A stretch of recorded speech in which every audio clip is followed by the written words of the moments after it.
Ito na ang halo-halo. Dito sa lugar namin sa baryo. Ang daming sahog. Grabe. Hindi tinipid.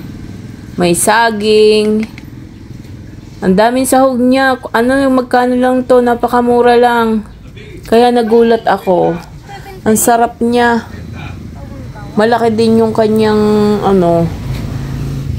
lagayan. Yung inilalagay na yan, saging.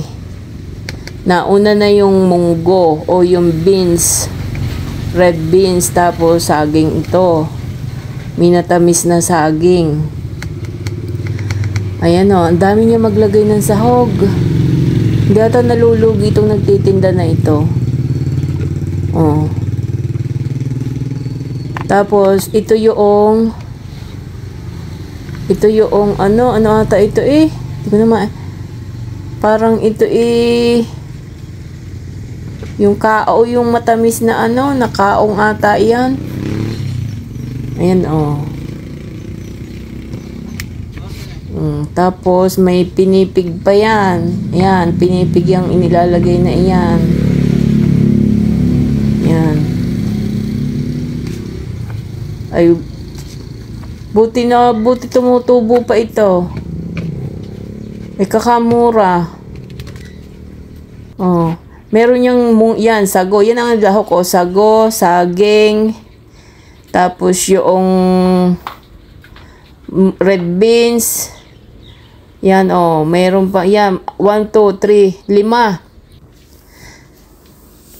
Tapos ito na yan. May kasama yung gatas, may leche flan, at may ube.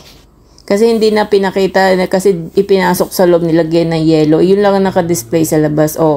May krema pa, may yung dulce de leche, may ube, may leche flan. Alam niyo magkano yan? 40 pesos. 40 pesos lang yan. Ang daming gatas. Mura. Kumpara sa iba dito sa lugar namin. Ang sarap niya. Hindi siya masyadong matamis. 40 pesos lang yan. Ang dami niyan sahog. Ang dami pang maglagay. Di ba? Yummy. Yummy, yummy. Yummy halo-halo.